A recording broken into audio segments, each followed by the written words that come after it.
The energy you feel as you're walking up the path is awful. Jesus Christ. Folks, this place is serious. I was holding on to Andy, and Andy was also feeling my trepidation. Folks, we just heard someone breathing. Oh. You're feeling it too? Yeah. Say something that you want to say. Die. I've got a man does not want me here. No. Doesn't want us here. Don't want anybody here. This man likes to hurt people. He likes to scare people. So you think if anybody was to stay here for any length of time, eventually they'd be forced out? They would, definitely. Nobody would stay here. Nobody in their right minds, anyway, would want to stay here. You can't hold on to the wood, it just snaps. Dogs. What colour's your knickers? I don't know what to do. I'm kind of freaking out. Let me just get my shit together. So, I'm gonna go to the Cooneen house today. Me and my brother are gonna camp overnight. I really wanted to go there for astrophotography, but since it's Halloween, I thought it would be only fitting if I tried to get some pictures of paranormal activity or ghosts. For a little backstory, so it says here, the Cooneen Ghost house is considered as one of the most famous ghost stories in history. However, it is worth noting that the house at Cooneen is not a home to a normal ghost. It is in fact worse than that because it's home to a poltergeist. So that's what I was fucking up. I know there's a difference. Poltergeists like throw shit at you. Ghosts just stare at you. A normal ghost is said to be a... Hold on, it's going to tell me right now. The normal ghost is said to be a spirit of a dead person who can be encountered in places he or she frequented or in association with the person's former belongings. A poltergeist is, on the other hand, an entity that manifests itself by moving and influencing inanimate objects. Jesus Christ, I couldn't pronounce half that shit. Poltergeist actually means noise-making ghost in German. Gotcha. Didn't even know that. They have reputation of being the most dangerous type of ghost. The story behind the Cooneen poltergeist has been well talked about over the years. The story goes that the widow called Mrs. Murphy, her son and 5 daughters all lived together in this house. Apparently the family became plagued by a poltergeist shortly after Mrs. Murphy's husband died in an accident. Paranormal events started to occur in the house. It began with occasional knocking at the front door. When any member of the family would go answer the door, there would be nobody there. The noises then became more frequent, knocking all the doors and windows by creating loud noises and footsteps in the loft, banging and rapping on the walls, sometimes to the tune of the Soldier's Song and the Boiling Water, throwing plates across the room, lifting the beds off the floor as the children slept. Jesus Christ. The Cooneen Ghost House is believed to be the only house in Ireland in which an exorcism was carried out. The story says that a priest called Father Coyle was given permission for 2 exorcisms to be performed in the house. They didn't appear to work, and the Murphy family decided to immigrate to America in 1913. To their horror, the poltergeist followed them on the ship, but later seemed to disappear. The Murphys were understandably terrified. They'd hoped that the exorcisms might work. However, the poltergeist activity in the house seemed to be getting worse. It also said that the friends and neighbours started to blame the Murphys for practicing witchcraft, therefore bringing this entity upon themselves. There were claims that Mrs. Murphy's son found a book in the forest near Cooneen and was supposed to give instructions on how to practice satanic rites and how to contact demons. The son started to develop an unhealthy interest in the spirit world and was supposed to have tried to raise a demonic spirit in the house. It was the story, among others, that became the last straw for the Murphys, and they decided to leave their home and set sail. Much to the horror, the Murphys seemed like the poltergeist had followed them on the boat to America. It is well documented that the passengers on the ship complained about rappings and bangings that were coming from the Murphys' cabin. The noises became so bad that the captain personally went to Mrs. Murphy to tell her to stop making so much noise in her cabin. It is stated that the captain did not believe that there was a poltergeist in the ship, but did, however, threaten the Murphys that he could put them off the ship if the noise continued. It is known that the poltergeist activity did follow them to their new home in America, but over time the manifestations and rappings subsided and eventually stopped completely, allowing the family to get on with their lives as best as they could. One of the girls of the family was so traumatized by the events that she is said to have spent the rest of her life in a mental institution. Fuck. As the Cooneen house, a ghostly presence still remains there to this day. The forestry... I can't say that word. The forestry Today, Junior! Forestry officials want to hear from anyone interested in developing the cultural landmark as a tourism destination. The public can be reassured that the loss of the forestry trees will not allow the Cooneen Ghost to roam the nearby hills. The poltergeist is claimed to be attached to the house and not the surrounding area. In early 1990s, the Cooneen Community Development Association began exploring the possibility of attracting more tourists to the ghost house. Their plans were quickly dashed by the local priest, who warned them that trouble would befall the members if they disturbed the haunted building. I can understand the point the local priest has made. I think the Cooneen Ghost House should only be visited by those who want to further understand the story of it, and not have the house exploited by those who want to commercialise it. I'm not doing that.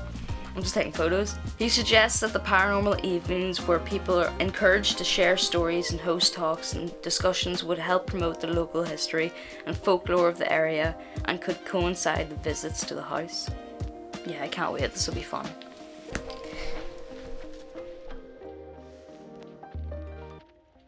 So me and Jordan made our way to Cooneen, which was only 30 minutes away from where we lived. The closer we got to the house, the more narrow the roads became. Oh shit. I know. And even closer, the roads hated Jordan's lowered car. Maybe I'll check that one.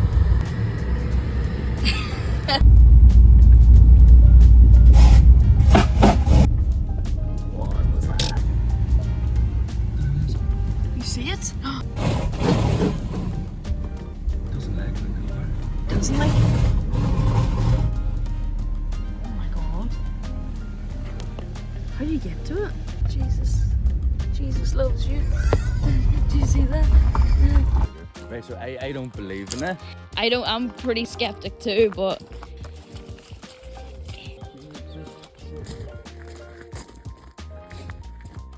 so yeah, they've like pure fenced it off.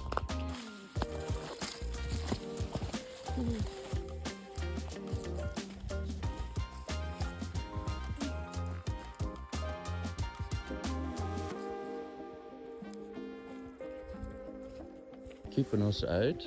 Or keeping it in. This is like the original roof. So we should have brought our dog. So Murphy? The old owners of this house was the Murphys. Yeah. And we have a dog called Murphy.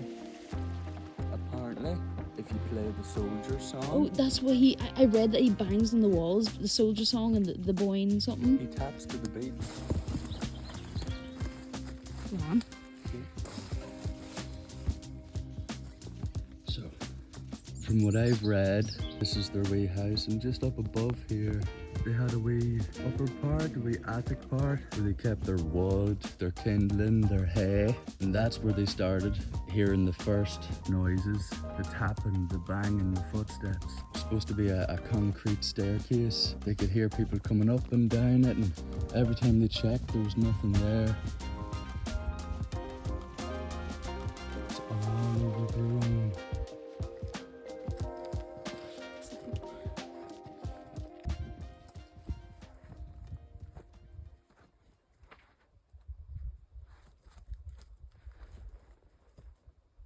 I heard something and I don't know what it was.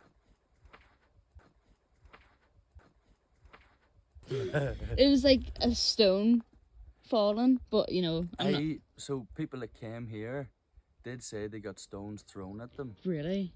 and that is one of the main things they say.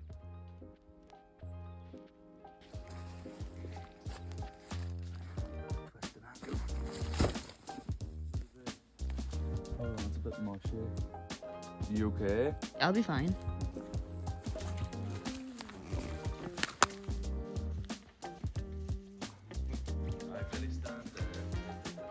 Me and Jordan wandered around the forest looking for a good camping spot. The entire forest was soaking and most of the trees were rotting to the point they were easily toppled. Once we found a decent spot, Jordan ran back to the car to grab the rest of our stuff. That's where we're sleeping tonight. And right behind those trees is the most haunted house in Ireland. Whew. Walking through a haunted forest all by myself. Bad idea. Should have got my back down. Found.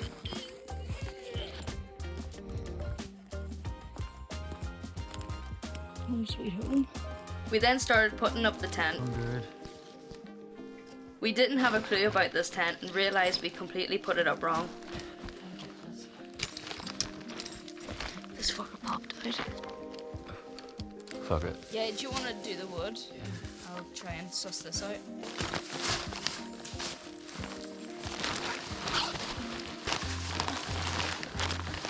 It's not bad, you know?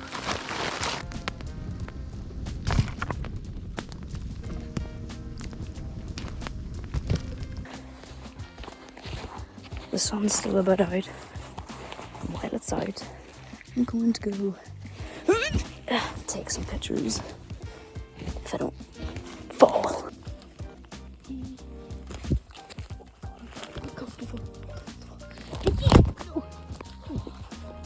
Totally just did not fall. That totally didn't happen. Getting out of that forest wasn't fucking easy.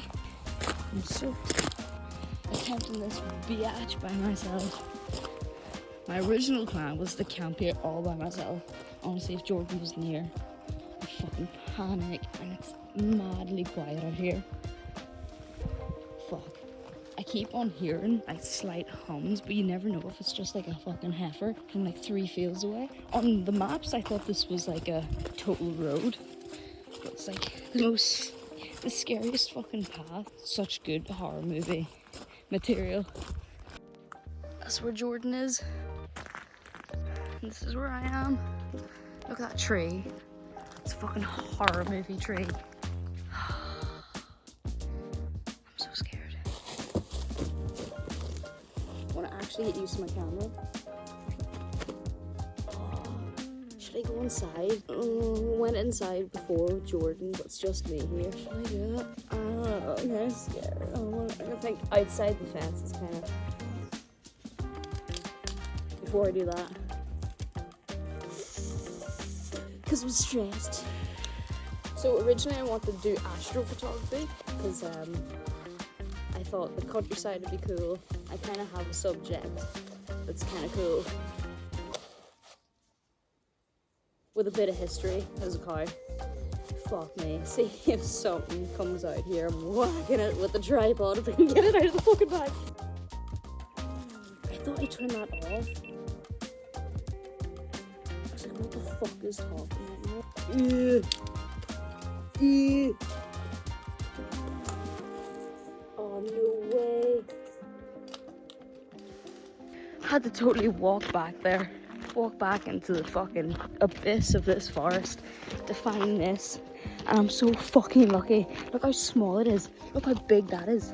Look how small that is. And I found it. I wouldn't have been able to use my tripod without it. It's not even mine, it's my cousin's.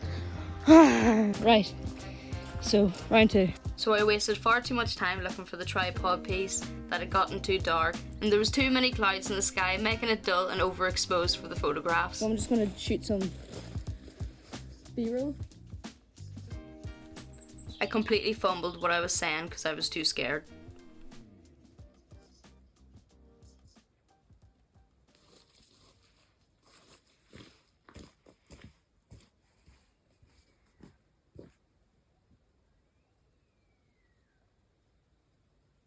What's that noise?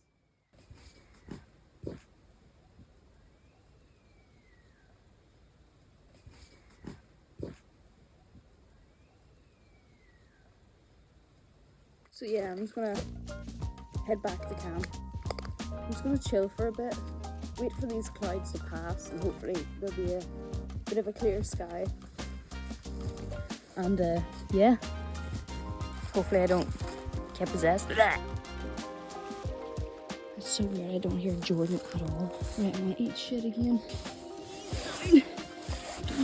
Down. We're slipping. No. Don't fucking fall. Okay. It's a bit overdramatic. Oh my god, look at that. Look at that. I'm not gonna break my fucking ankle. Shit, there's a tree there. Shit.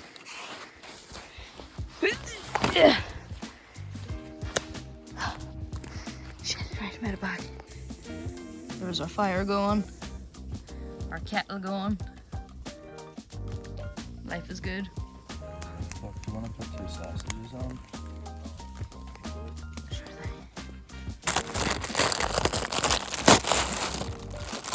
We're having dogs. Oh. So I chill here for a bit and then we'll go and have our dogs. And then I'll try and, I don't know, I'll need to walk away from the campsite to see if it's gonna be a clear night. Even if it's not a clear night, I'll still have to go over and get some sort of photograph.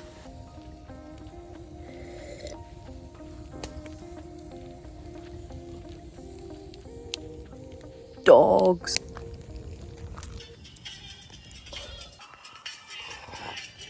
Right, so which way are we going? Down there? Yeah.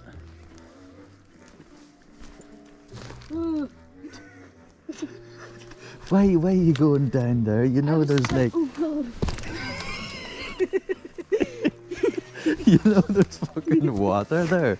Oh, spider web on my face. So that's just nothing there. Of course there is. Not a chance. Of course there is.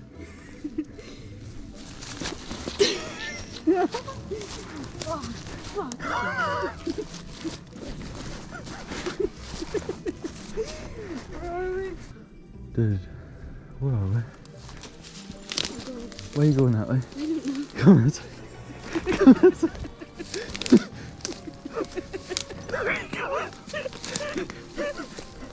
You can't hold on to the wood, it just snaps. It's pure shit.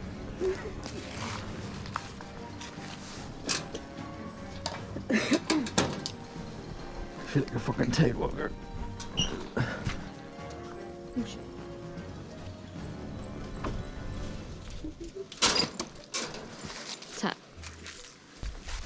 Hello?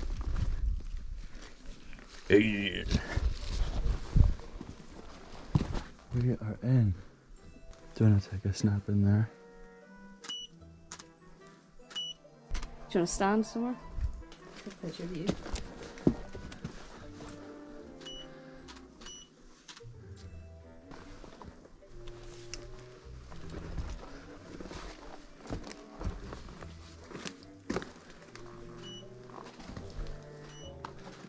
Is he weird there?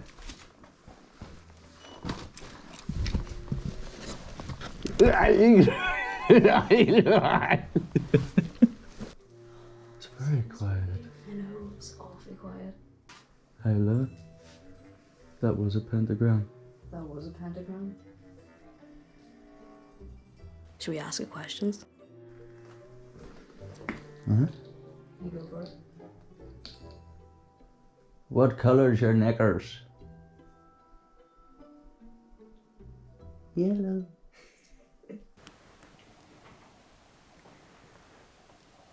That was wind. That had There's the... been no wind the whole time.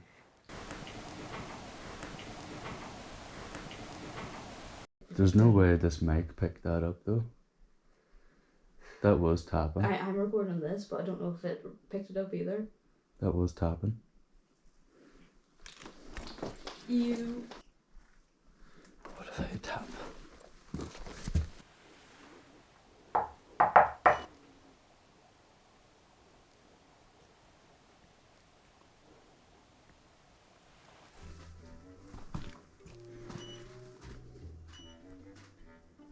I'll sit on the tripod and do long sponges.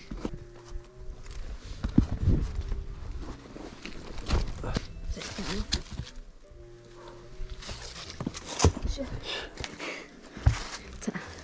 It was just that wee noise. It's not happened since.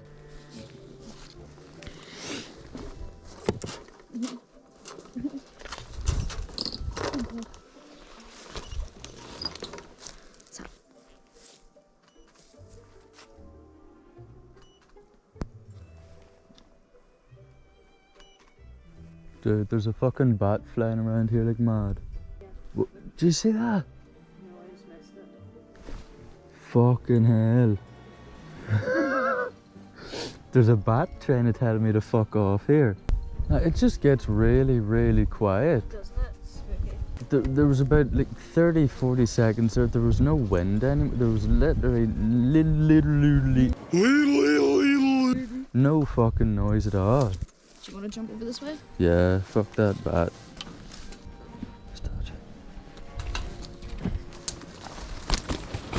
Ow. Take one from this angle. Yeah.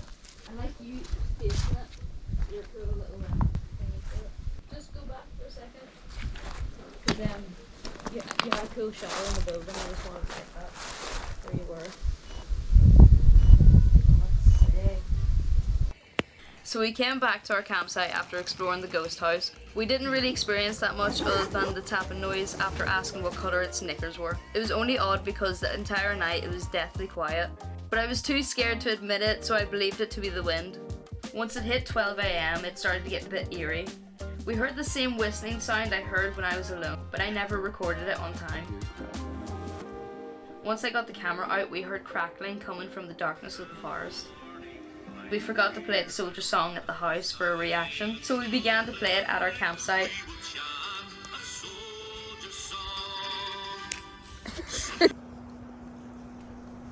As the night went on, we experimented with sounds in order to see or hear something.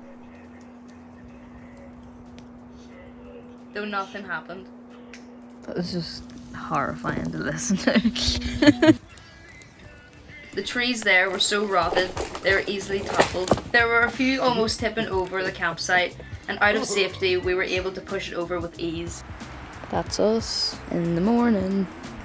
Totally forgot to talk about how we slept. This was the morning just before the storm Ashley, so we didn't want to hang around the forest for more trees to fall. I didn't really experience anything scary during the night. The only bad experience would be sleeping on the forest floor, as there was not that much flat ground. Other than that, it was a really fun experience. As I said at the start, I'm a skeptic, but I was still terrified. All the things I heard, I definitely didn't want to jump to conclusions, but you can't help yourself overthink in that atmosphere. The stone I heard being thrown at the start really got me, because it sounded like it came from the other side of the building. It could have been a stone fallen from the wall Jordan was on, but it sounded forceful. The whistling really got me spooked because I was totally alone. Being in the countryside, you hear birds all the time, which I thought it was, but it seemed too drawn out.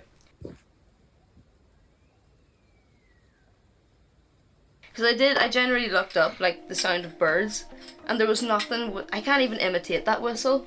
So the closest thing I can match it to is, do you know a cartoon fall? Yeah. So it was Yeah. really, I thought maybe it could be like a horse, but it was the same every time. Yeah. It was the same And it was tone. like in threes. Yeah, yeah. And the tapping we heard in the house, I generally can't explain that. Because I thought it was the wind.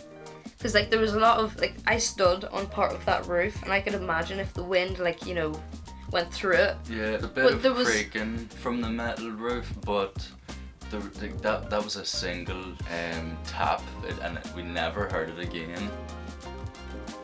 For an overall conclusion, it was a very interesting and fun experience to take part in, and I also read that the ghost house is not actually registered by the Department of Environment as a listed building, although the Forest Service recognises the cultural significance of the Cooneen Ghost House and would welcome proposals from interested bodies for any development that would promote its special interest. I also read that a local ghost expert warned that increased visitor numbers will upset the energy in the house. As a bit of a non-believer, I still think it's a cool story to learn about and an activity to experience. It's a part of Irish history, a very famous one known all around the world, and when you get to it, there's no signs or any information about it. It's just totally barren. It would be cool if there was someone to put money towards it, to clean it up, add facts and stories for visitors to see.